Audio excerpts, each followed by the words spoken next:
I'm Johan Rashivega, and here we are from our sound room in Holyoke Media from One Court Plaza in Holyoke, Massachusetts. I want to welcome Gabriela Alcántara Pohls, who is our new producer of a new podcast that actually it already started, but not with its official name that today we are finally letting people know. Gabriela Alcántara Pohls is the producer of Zapatos Rojos, red shoes. Gabriela, welcome. Thank you, Johan. I was going to start speaking Spanish because it's my native language. But thank you. Thank you for having me. So you have a new podcast, Zapatos Rojos, and the name suggests so many different things. So how can you summarize and let people know what Zapatos Rojos is about? Okay. Well, when I say red shoes, Zapatos Rojos, people immediately think about a movie that I think was produced around the 50s. But Zapatos Rojos is a tale of women's hunger for joy and for questioning things, for going out of their roles. And I find that very subversive. I think we need women to come out and exercise their critical thinking and not be contented with what we get from the mainstream culture, from our leaders, our government. And so I find that very inspiring. You know, it's a medieval tale about women who want to come out of their roles. That's a reference of red shoes. When the idea of creating Zapatos Rojos came about, what were some of the topics and some of the different situations that you were looking at that came together to say, these are the stories, or these are those moments where women need to stand out and make their voices heard? Right. Well, I welcome all women of all backgrounds, but I can't deny I'm Latina. I'm from Mexico. And so some of the cultural differences really spark questions in my head. I am a thinker, and when I observe events and circumstances related to culture and the arts and government, I contrast and compare to what I know from my background and what I see in other places. And I have an impulse. I have an impulse to dig in, find out the background, the history, the stories that we tell ourselves, and then make a little sampler of that and let people think about it from a different perspective. I was mentioning at the very beginning that your podcast has already started. We had the first episode, but without a name, because we were mentioning the name was going to be announced at a later time, which is now. And your very first episode was, first of all, two versions of the same topic. Indeed. In both languages. You mentioned your first language is Spanish, Yes. And you did a Spanish version of it as well as an English version, so that way your message can be heard and taken in not only two languages, but from those different cultural approaches to one same topic. That one started to talk about las Fiestas Patronales. Yes. Well, I have worked in the past with women in our towns that are not fluent in English, recent immigrants, or even women who immigrated a decade ago, but they never had the opportunity to really get up to speed with English. So I am very, very interested in bringing them aboard and starting a conversation with them and including them. Also, it's an exercise for me to keep my Spanish alive because it's so easy to lose your language. So that's part of my motivation. Yes. How was the process of creating the content that is part of the podcast? Because particularly the one that you are offering, it has a different delivery to other podcasts that are being produced here in Holyoke Media. And that is the beauty and richness of it, because Thank you. the style and the delivery being, first of all, the same episode but two versions, one in each language. And with that, a lot of research. So is a chronicle, is somehow a little bit of a history lesson in a podcast / documentary, in a very compelling experience that we listen in both languages, that its purpose to tell stories and being an opportunity for education. So how is this process of putting together your episodes for Zapatos Rojos? Well, my first impulse was a bit of a visceral reaction to the Fiestas Patronales. And then what I do is, when something calls me, I start to do some reading. And that's what I do. I have a curious mind. I like to find out how things originated, how things have transformed over time. And Fiestas Patronales, or the festivities for the patron saints, is very deeply rooted in worldwide cultures. So I thought that the lightness and the party-like environment of our contemporary Fiestas Patronales is missing a very deep and important significance. And so I thought it was interesting, and I tried to tell it as a light chronicle.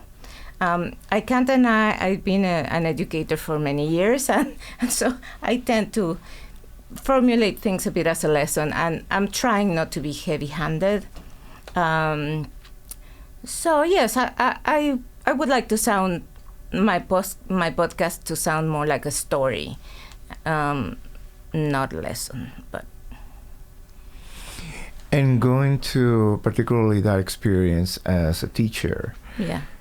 Tell us a little bit about that. Your experience teaching, for how long, and to which ages and population people, and how this continues being part of your process and your journey, even though it's now in a totally different way. Yes. Well, I think I'm a teacher because I'm naturally bossy. No, really. Well, when I was really young, I was 23, I got a certification from an institute called the Institute for Personalized Education, which was founded by Pierre Faure, and he was a Jesuit, and he adapted the Montessori model to the Latin American communities. His idea was to create educational communities that would integrate all levels of society, of kids from all levels of society. So it was a really interesting experiment. I started teaching kids that were 2 years old. So I had sort of like a pre-K room. That was my introduction to teaching, and I learned there everything I needed to know about teaching. The first day, a kid beat me in the shoulder. So once I survived that, I started teaching. Because my background is art, I started teaching both languages, English in Mexico, and art.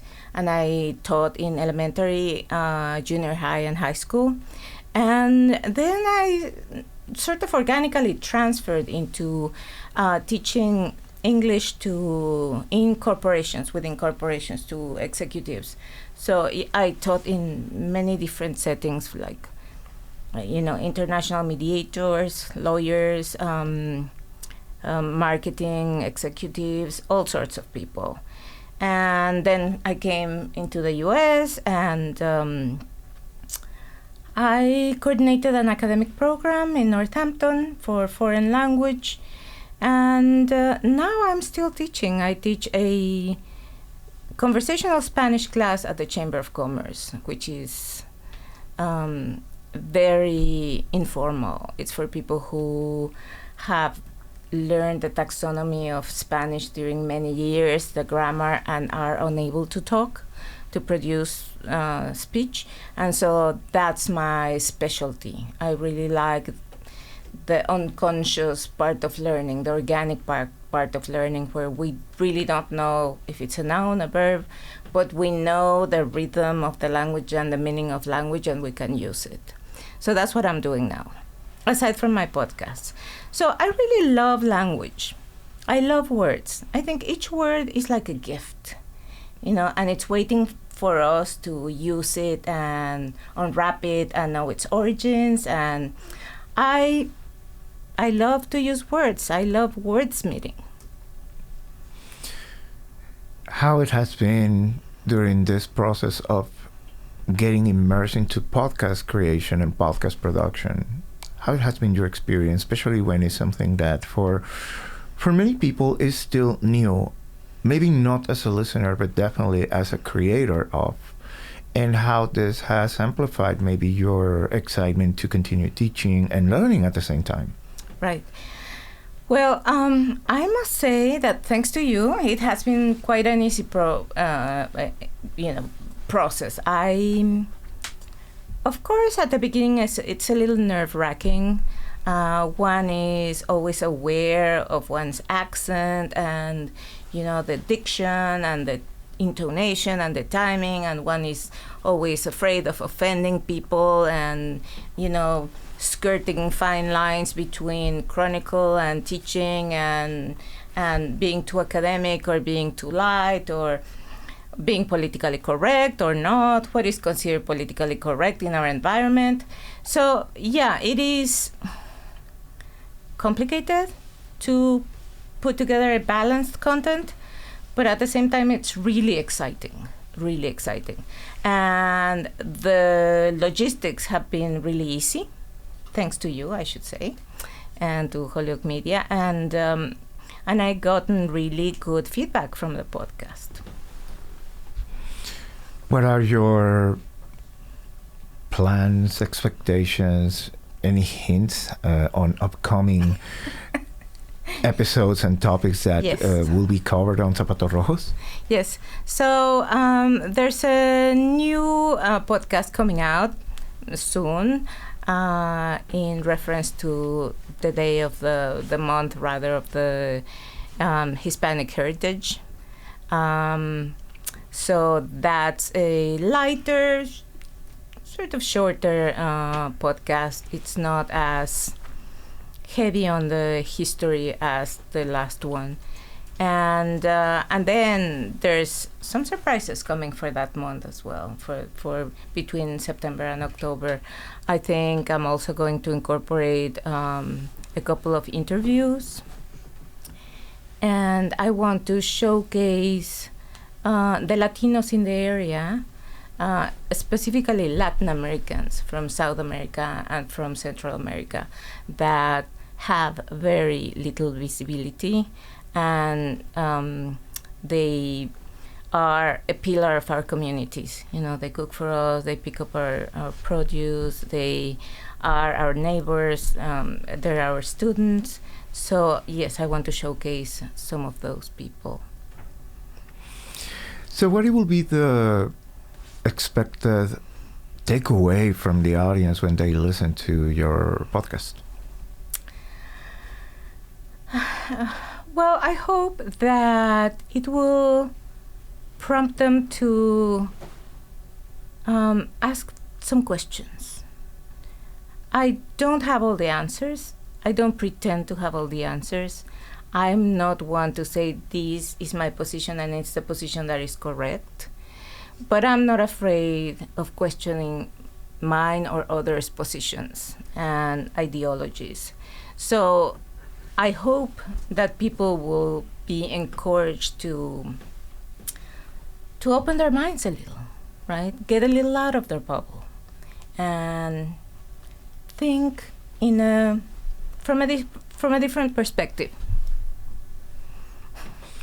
So this is our conversation with Gabriela Alcántara Pohls, producer of Zapatos Rojos, a new podcast, part of the list of podcasts offered and created at Holyoke Media. And it's available now on our podcast feed. You can look for it pretty much anywhere you listen to podcasts. You can look by Holyoke Media Podcasts. And we will also incorporate the introduction to this in our website, holyokemedia.org, so that way you can follow up on every episode and the different content that is going to be companionship of the research and the topics that you are bringing, Gabriela. Thank you. Anything else that you would like to add? I never thought I would be voicing my opinions and my thoughts, and I think it's sort of paradoxical how the pandemic isolated us, but at the same time opened doors to a more ample or global communication. And I think this is a perfect example of how, in a way, we become more isolated because of that, but we also became more thoughtful and more aware of what's happening around us and more connected to the outside world.